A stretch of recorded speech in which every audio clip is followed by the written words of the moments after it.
कैसे हो सारे? तो देखो यार, अगर आपने कभी भी कोई इंटरनेट यूज किया है, ठीक है, किसी भी साइट पर गया, किसी भी ऐप को यूज किया है, तो आपने कभी ना कभी ये चीज तो फील करी होगी कि यू आर बीइंग ट्रैक्ड। और ये बात बहुत हद तक सच भी है। और लाइक आज की डेट में जितने भी रिपोर्ट्स और जितने भी न्यूज आर्टिकल्स छप रहे हैं ना, जिसमें डेटा ब्रीच की खबरें आ रही है, इन चीज़ों को वैलिडेट भी करती हैं।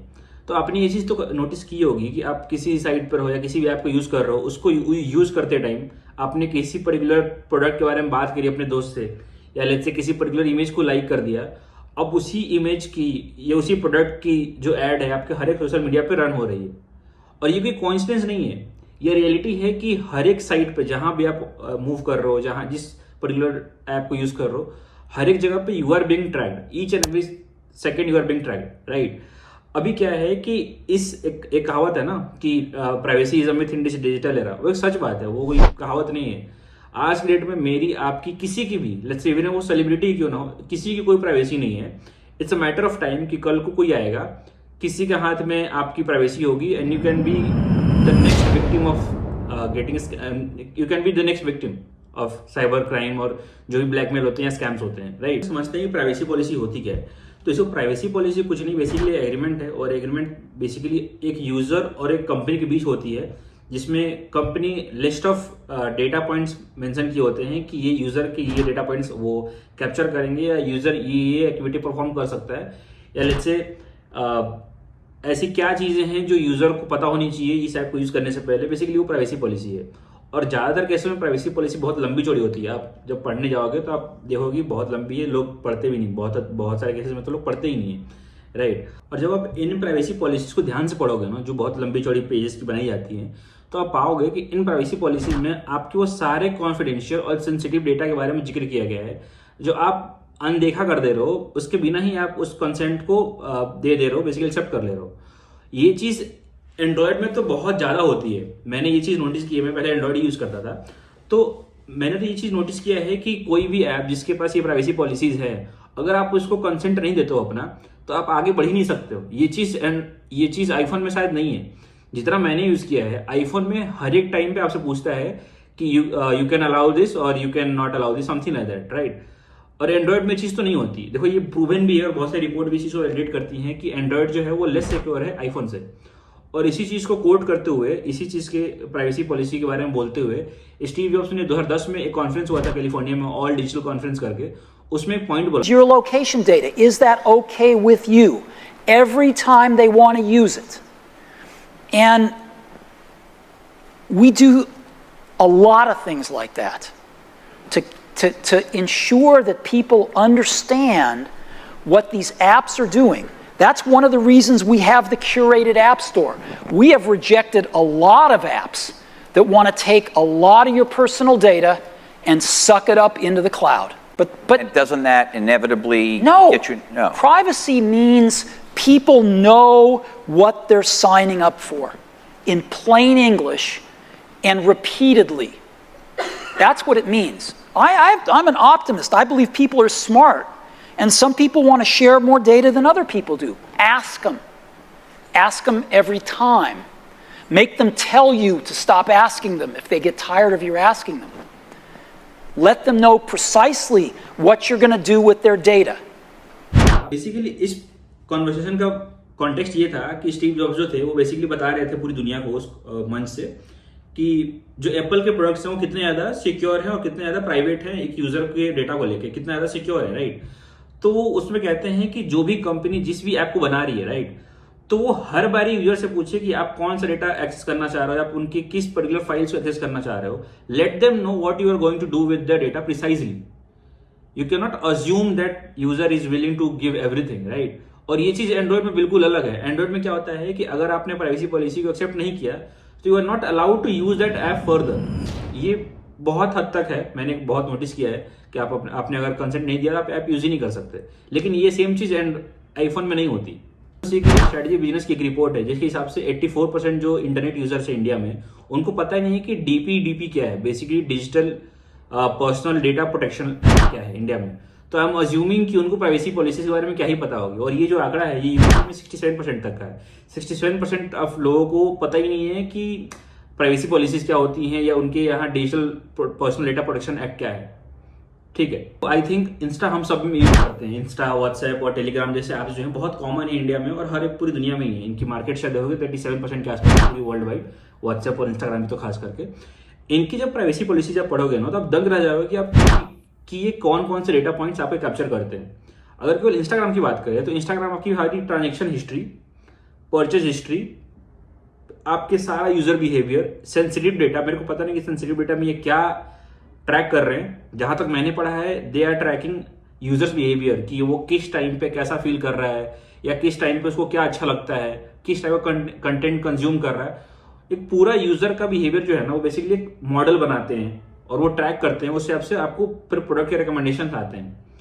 सिमिलरली व्हाट्सएप की भी सेम कहानी है, भी परचेज हिस्ट्री, यूजर डेटा, आपके कॉन्टैक्ट डिटेल्स, लोकेशन, ये सारी चीज ट्रैक करते हैं। और आप टेलीग्राम की भी सेम ही कहानी है। मेरे को पता नहीं कि आपको पता था कि नहीं, लेकिन आपको नहीं पता है तो आप जाके ये प्ले स्टोर पर या फिर अपने ऐप स्टोर पर चेक कर सकते हो कि मेरी प्राइवेसी पॉलिसीज में क्या क्या लिखी हुई है। अभी क्या हुआ है कि फोर्ब्स की 1 महीने पहले की रिपोर्ट है जिसमें कि गूगल, एप्पल और फेसबुक खास करके, जिसमें इंस्टाग्राम, मेटा के जितने प्रोडक्ट्स हैं वो आते हैं, उनके 16 बिलियन लोगों के क्रेडेंशियल्स लीक हुए हैं। मतलब बाकायदा 16 बिलियन लोगों के पासवर्ड्स लीक हुए हैं। क्रेडेंशियल्स कहने का मतलब ये है।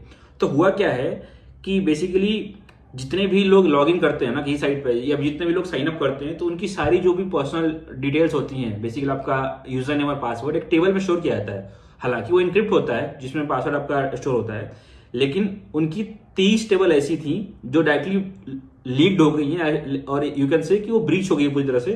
अब they do not have the control, और यू कैन से कि शायद उनके पास अगर कंट्रोल है भी, शायद वो कंट्रोल किसी और के पास भी है उस डेटा का। अब वो जो 16 बिलियन डेटा है, 16 बिलियन लोग क्रेडेंशियल्स है, उनमें से कभी भी कोई भी कल को स्कैम हो सकता है या ब्लैकमेल हो सकता है या डिजिटल साइबर क्राइम का विक्टिम हो सकता है। उसकी रिपोर्ट मैं खुद से बना के नहीं बोल रहा हूं, ठीक है। और इन सारी रिपोर्ट्स को अगर मिलाओगे ना, आप कड़ियां जोड़ने की ट्राई करोगे तो आपको समझ में आया कि हमारे इंडिया में कितना ज्यादा स्कैम होता है। पिछले साल की रिपोर्ट है कि पिछले साल की नहीं, आई थिंक इसी साल की एस्टिमेशन रिपोर्ट है पीडब्ल्यूसी की, जिसमें उनका मानना है कि इस साल इंडिया में जो डिजिटल क्राइम्स होने वाले हैं, जो साइबर क्राइम्स होने वाला है, उसके लिए इंडिया में तकरीबन 20,000 करोड़ का लॉस होने वाला है ना। इसका एस्टिमेशन ये है कि 2030 तक ये जो डेटा है, जो एस्टिमेशन है, ये 1.5 ट्रिलियन रुपीज हो सकता है। आप सोचो 1.5 ट्रिलियन रुपीज कितना होता है, पाकिस्तान की पूरी जीडीपी से भी ज्यादा है ये चीज, ठीक है।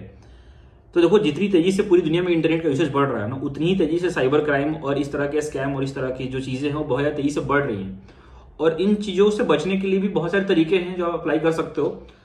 तो शायद उन चीजों को यूज करने की वजह से आप अपनी डिजिटल आइडेंटिटी को इंटरनेट के ऊपर प्रोटेक्ट कर सकते हो। उसमें से कुछ तरीके हैं, जैसे कि पहली चीज तो ये कि जब भी आप किसी भी ऐप को यूज करो या किसी भी साइट को यूज करो तो please read the privacy policy. Privacy policy में मैक्सिमम चीजें लिखी होती हैं, ठीक है।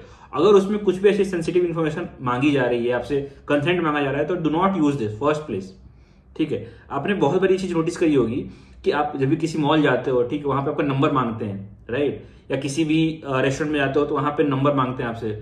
Please do not give your personal number two any public places, ठीक है। ये बहुत ज्यादा हाईली सेंसिटिव चीज होती है आपकी पर्सनल नंबर को शेयर करना, क्योंकि उससे होता क्या है कि वो डेटा का पूरी लॉग बनाते हैं, पहली बात तो ये। उसके बाद वो बॉम्बार्डमेंट करते हैं अपने एड्स की, अपने प्रोडक्ट की, और कई बार तो रिपोर्ट ये आई है कि उन कंपनियों ने दूसरे लोगों को आपके डेटा को बेचा है और फिर दूसरी कंपनी को भी एड्स आपके एसएमएस पे आ रहे हैं, केवल उनकी कंपनी के नहीं। तो दूसरी चीज तो ये होगी। तीसरी चीज, आप जब भी किसी प्लेटफॉर्म को यूज कर रहे हो ना, तो ट्राई करो कि उसके पासवर्ड्स को हमेशा 8 डिजिट्स के ज्यादा बनाओ या 8 कैरेक्टर्स लेंथ के ज्यादा बनाओ। और ये 8 कैरेक्टर लेंथ ज्यादा बनाने का कॉन्सेप्ट क्या है कि बेसिकली आपने देखा होगा, आपने सुना होगा कि यूएसए के बहुत फेमस हैकर थे एडवर्ड स्नोडेन, उन पे एक मूवी बनी है। तो उनका एक इंटरव्यू था जिसमें वो बता रहे थे कि जब भी कोई पासवर्ड 8 के साइज से कम होता है ना, उसको क्रैक करना ज्यादा इजी होता है। Or why is it important that we have better ones than the ones that we do have? Because the ones that we do have are embarrassingly bad. Bad passwords are one of the easiest ways to compromise a system. For somebody who has a very common 8-character password, it can literally take less than a second for a computer to go through the possibilities and pull that password out. For an 8-character password? Right. उसका reason ये है कि जो भी cracking algorithm होती है, let's say कोई बंदा अगर अच्छा खासा हैकर है, अगर उसने कोई ब्रूट फोर्स अप्रोच भी लगा दिया, ब्रूट फोर्स करने का मतलब ये है कि सबसे आसान तरीका है किसी भी चीज को करने का, अगर वो भी लगा दिया तो जो 8 डिजिट से कम के 8 साइज लेंथ से कम के पासवर्ड हैं वो जल्दी क्रैक हो सकते हैं, राइट। तो हमेशा पासवर्ड जो है 8 डिजिट से ज्यादा ही बनाओ और ट्राई करो कि उसमें मिक्स ऑफ कैरेक्टर्स और मिक्स ऑफ अल्फा न्यूमेरिक जो कैरेक्टर्स होते हैं उसको यूज करो। चौथी चीज ये है कि किसी भी एक पासवर्ड को हर एक साइट या हर एक ऐप पे मत रखो, वो एक बहुत बड़ा आपकी सिक्योरिटी ब्रीच है। अगर किसी एक बंदे को आपकी एक पासवर्ड मालूम चल गई ना, तो आप समझो कि हर एक चीज का एक्सेस उसके पास हो जाएगा।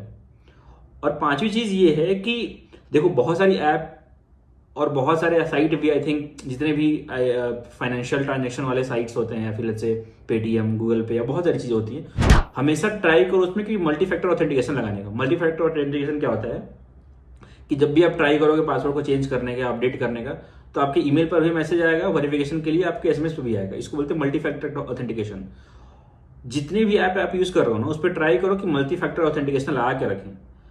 और इफ पॉसिबल, मेरे को पता है कि बहुत लोगों से नहीं होता, मतलब मैं खुद भी नहीं करता, बट फिर भी आई वुड सजेस्ट कि हर एक वीक में एटलीस्ट, नॉट हर एक वीक तो, या फिर मंथली ही सही, एक बार पासवर्ड को चेंज करो, ताकि एटलीस्ट आप इंश्योर हो कि आपकी पासवर्ड किसी और के पास तो है नहीं। And try to log out your social media account from all other devices.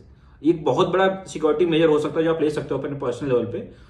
And one more thing I would like to add कि देखो बहुत सारे लिंक्स आते हैं ऐसे, ठीक है, हमारे फ्रेंड सर्कल ग्रुप में या फिर इंस्टा पे भी। Do not try to open any unknown links. उसमें क्या होता है ना, वेब ट्रैकर्स होते हैं। वेब ट्रैकर्स क्या होते हैं कि देखो वो बेसिकली आप अगर टेक्निकली जाओगे तो वेब ट्रैकर एक पीस ऑफ कोड होता है, 100-200 लाइन का कोड होता है।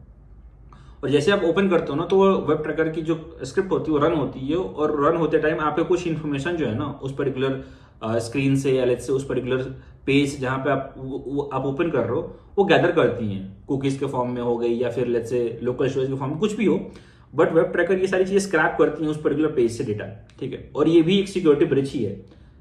लोगों ने बहुत सारे ट्रैकर लगा रखे होते हैं बहुत सारे वेबसाइट में जहां से वो डेटा को कैप्चर करते हैं और फिर उन डेटा का मिसयूज करते हैं। तो इन सब चीजों से बचने का यही तरीका है कि आप इन मेजर्स को लो, ठीक है, ताकि इससे कुछ हद तक तो एटलीस्ट आपकी डिजिटल आइडेंटिटी प्रोटेक्ट रह सके, या फिर आप किसी ऐसे स्कैम में ना फंस जाओ, या फिर आपकी पर्सनल डेटा की ब्रीच ना हो जाए। चीज नहीं आज की एरा में, जब अगर कोई इंसान इंटरनेट पे है तो देयर इज 100% श्योरिटी कि उसकी डिजिटल फुटप्रिंट्स होंगे और कोई ना कोई कहीं से भी लीक कर सकता है। बट फिर भी हमारी सिक्योरिटी और हमारी प्राइवेसी की जिम्मेदारी हम खुद ले सकते हैं। हालांकि ये भारत गवर्नमेंट की तरफ से एक एक्ट भी है, डीपीडीपी करके, बहुत लोगों को नहीं पता होगा, मुझे पता है, बट फिर भी मैंने डिस्क्रिप्शन में वो अटैच कर दी है। Basically DPDP digital personal data protection act है, जो आपको बचाती है इन चीज़ों के स्कैम से। और बेसिकली एक इन्फॉर्मेशन एक्ट है जो आपको जानना चाहिए कि आप किस तरह के पर्सनल डेटा प्रोटेक्शन एक्ट के अधीन हो भारत में। अगर आपको ये वीडियो अच्छी लगती है तो प्लीज़ इसको लाइक करें, सब्सक्राइब करें, शेयर करें, अपने एक्सपीरियंसेस कमेंट में बताएं। और आपको अगर इस वीडियो से नई सीखने मिलती है तो प्लीज़ वीडियो को शेयर करें अपने दोस्तों के साथ। मिलता है अगले वीडियो में। Thank you.